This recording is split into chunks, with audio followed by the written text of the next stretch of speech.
I grew up believing family was safety. That was the lie that shaped my life. In our house, loyalty mattered more than truth. Silence mattered more than pain. And protecting one person mattered more than protecting what was right.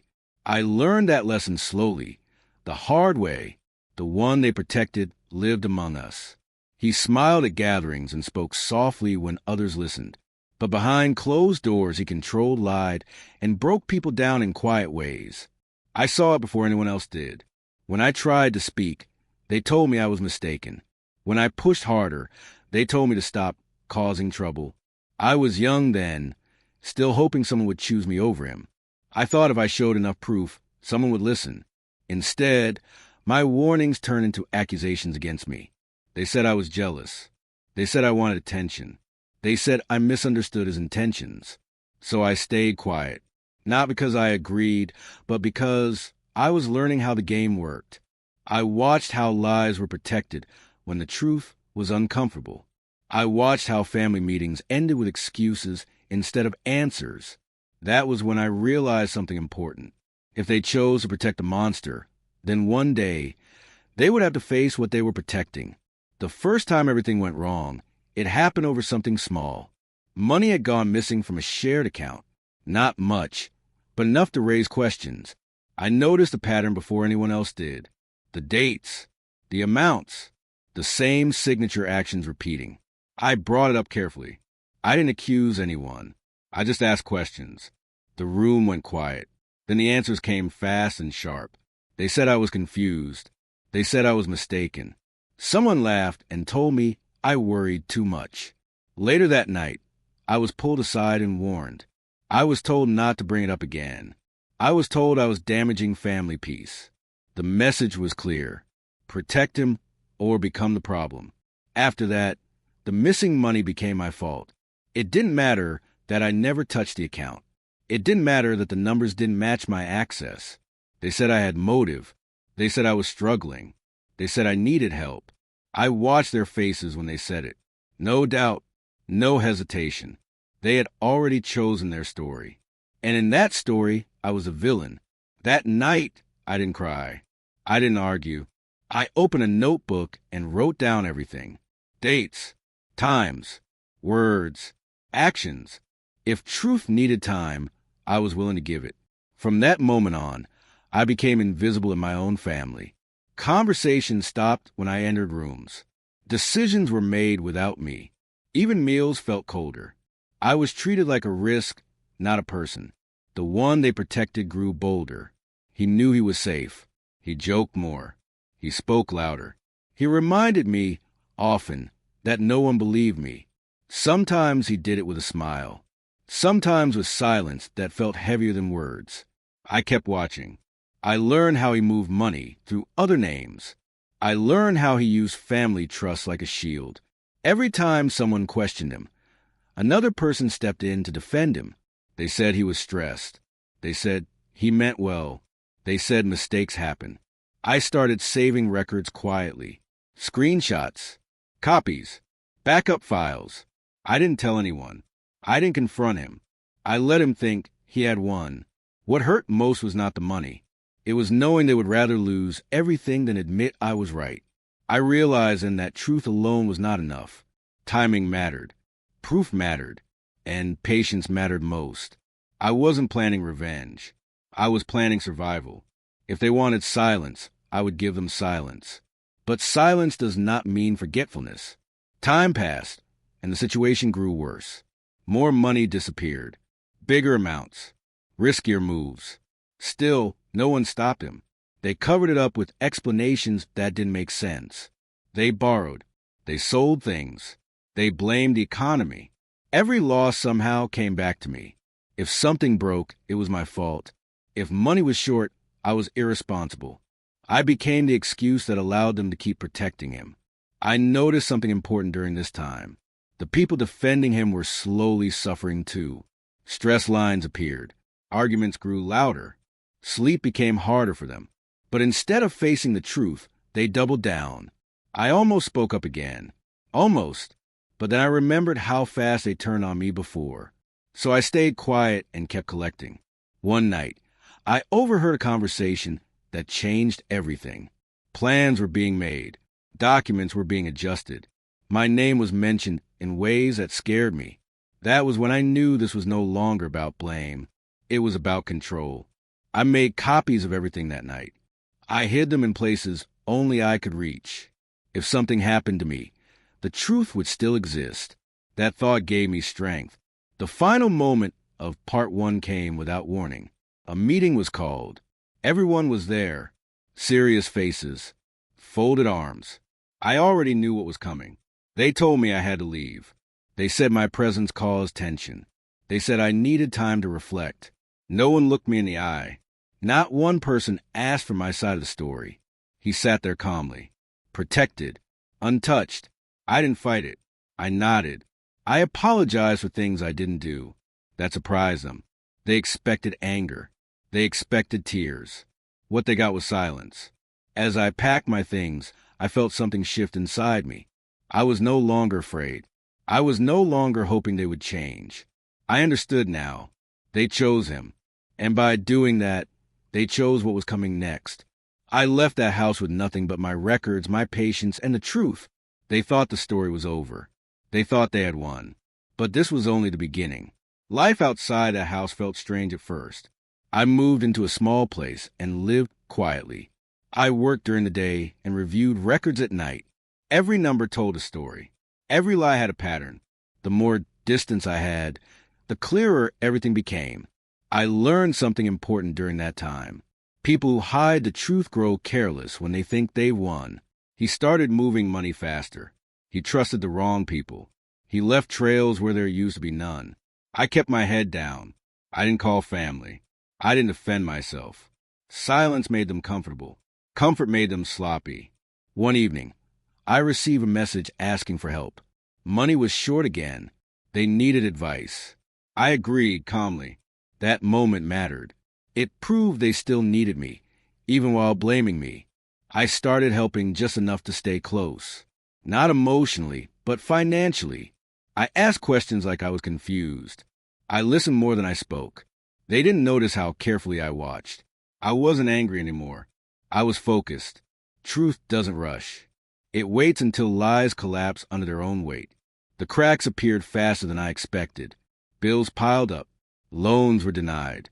People started whispering behind his back, though never to his face. Fear had entered the house, even if no one admitted it. One night, someone called me crying. They said they were scared. They said things didn't add up. I didn't say, "I told you so." I simply asked them to send me copies of certain documents. They did. Those documents changed everything. The signatures didn't match. The dates were wrong. The money moved through accounts that were never mentioned before. It was no longer suspicion.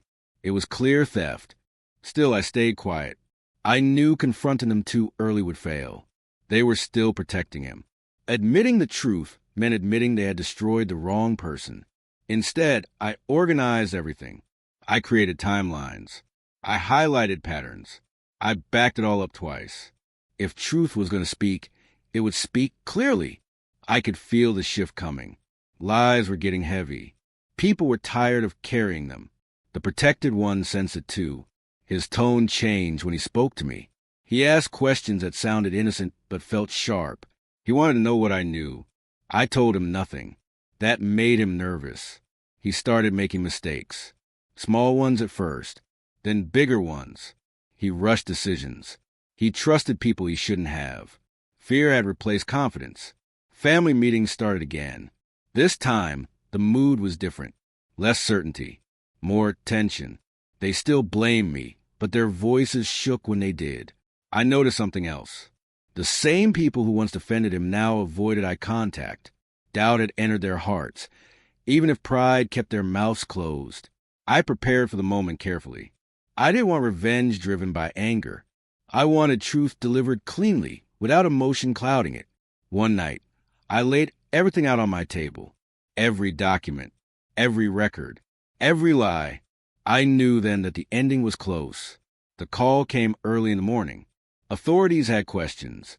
Accounts were frozen. Someone had finally looked too closely. Panic followed. Phones rang nonstop. Messages flooded in. People who ignored me now begged for answers. I didn't rush to respond. When I finally returned the calls, I spoke calmly. I said I had records. I said I had proof. Silence followed. Long, heavy silence. They asked why I never spoke up again. I told them the truth. I had spoken before. They chose not to listen. The protected one disappeared for hours that day. When he returned, his confidence was gone. His voice shook. For the first time, no one stepped in to defend him. I didn't smile. I didn't celebrate. I watched quietly as the truth started doing what it always does. The family gathered again, but this time the power had shifted. I placed the documents on the table. No shouting. No insults. Just facts. No one interrupted me. As each life fell apart, faces changed. Shock, guilt, regret. They looked at me like they were seeing me for the first time. He tried to speak, tried to explain, tried to blame stress. No one listened. That was the moment they realized what protecting a monster costs. Not just money, but trust, family, and time they would never get back. I stood up when I was done. I told them I didn't need apologies. I needed distance. As I walked away, I felt lighter than I had in years. Truth had done its work, and this time it didn't need my voice. After that meeting, everything moved fast.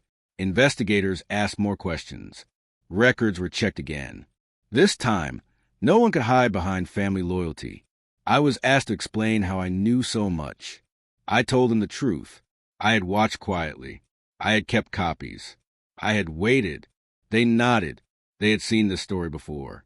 Word spread quickly through the family. Some avoided me. Others reached out with long messages filled with regret. I read them but didn't reply. Their words came too late to matter. The protected one was questioned for hours. When he came back, he looked smaller. His shoulders were bent. His voice had lost its strength. The monster they defended was now just a frightened person facing his own actions. For the first time, the family stopped blaming me. Silence replaced accusations. That silence felt heavier than their old anger. I realized then that truth doesn't just expose lies. It also exposes people's choices. And many of them didn't like what they saw in themselves. Money problems hit hard. Accounts were locked. Properties were flagged. Plans collapsed overnight. The family lifestyle changed fast, and not gently. They asked me to help fix things. I refused, not with anger, but with clarity. I told them I had already done enough. Some of them cried. Others grew angry again, blaming me for not saving them this time. I reminded them they had already chosen who to trust. The protected one tried reaching out privately. He said he never meant for things to go this far. He said he was scared. I listened without emotion. I told him something simple. Fear doesn't erase damage. Silence doesn't erase truth. That conversation ended quickly. I focused on rebuilding my own life. I worked more. I slept better. The weight I had carried for so long was finally gone. For the first time, I felt free without needing anyone's approval. Legal steps followed. Slow, careful, unavoidable. Every document I saved now mattered. Every date, every signature told the same story. Family members were questioned separately. Their stories didn't match. Lies never agree with each other for long. Some tried to shift blame again. Others admitted what they knew. The truth came out in pieces, but always pointed in the same direction. I was asked why I waited so long. I answered honestly. I waited because no one was ready to hear me before. That answer stayed with me. The protected one lost everything he controlled. Access, influence, respect. The same people who once defended him now stepped back. Watching this wasn't satisfying. It was sobering. Destruction never looks as powerful up close as it does from far away. The family house felt empty when I visited again. Not quiet, empty. Trust had left that place. People spoke softly now. No one argued. No one defended him anymore. They avoided his name like it burned. Some tried to reconnect with me, slowly and carefully. I kept my distance. Healing doesn't happen on command. I told them forgiveness takes time, and sometimes space. The protected one was finally confronted fully. No shouting, no drama, just truth laid bare. He had nothing left to say. Seeing him like that confirmed something for me. Protecting a monster doesn't save anyone. It only delays the damage. And when the damage comes, it hits everyone. I walked away from the family again, but this time with peace. I had done what I needed to do. Nothing more, nothing less. I didn't win anything material. I gained something better, my name back. People started reaching out differently now, with respect, with care, with honesty. The story changed, not because I told it louder, but because truth finally spoke for itself. I learned that silence can be powerful when paired with proof, and patience can be stronger than rage. What they lost by choice. What I gained, I earned by waiting. Time didn't heal the family. It only showed the damage more clearly. Without money to hide behind, real faces appeared. Some relatives struggled to pay bills. Others lost homes they thought were safe. They whispered about fairness now, forgetting how silent they were when I was blamed. One evening, I was asked to attend a family meeting again. I hesitated, but went. I wanted closure, not conflict. They spoke carefully, like people walking on broken glass. Apologies came out slowly. Some were real, some were fear, wearing regret. They asked if things could ever go back to how they were. I answered gently but honestly. Some things break beyond repair. Truth had changed us, and truth does not rewind time. The protected one was no longer protected. Legal pressure closed in. Evidence stacked higher than excuses. I heard he tried to deny everything again. But denial has a short life when facts are patient. When the final decision came, it spread quickly. Consequences were no longer rumors. They were real and permanent. No one celebrated. There was only shock. I felt something strange, sadness mixed with relief. I never wanted revenge. I wanted reality. That difference mattered to me. I walked outside that day and breathed deeply. The air felt lighter, even though the news was heavy. Justice didn't feel loud or dramatic. It felt quiet and final. After everything, I focused on myself. I moved forward carefully, building a life away from lies. People treated me differently now, with respect, with space, with belief. I learned how powerful belief really is. When people believe you, you stop questioning yourself. Some family members tried to reconnect again, this time without excuses. I allowed small conversations. Nothing rushed. Healing takes honesty, and honesty takes courage. I had learned both the hard way. The family reputation changed forever. Stories spread. Questions followed. Silence became their shield. They avoided gatherings, avoided memories, avoided each other. Protecting the monster had cost them everything they tried to protect. I watched from a distance, not with pride, but with understanding. Choices always come with prices. Mine cost me time. Theirs cost them trust. I stood alone one evening, thinking about everything. I realized I didn't need their approval anymore. I had my truth. I had my proof. I had my peace. That was enough. The monster was exposed. The family paid the price. And I finally moved on. The last consequences came quietly. No cameras. No shouting. Just final papers, sealed decisions, and closed doors. The one they protected was removed from every place of influence. No more power. No more control. No more hiding behind family. Some relatives stopped talking to each other completely. Others tried to pretend none of it ever happened. But pretending never works for long. I was no longer part of the chaos. I watched from far away, like someone reading the last page of a painful book. I felt older than before, wiser too. I understood something important then.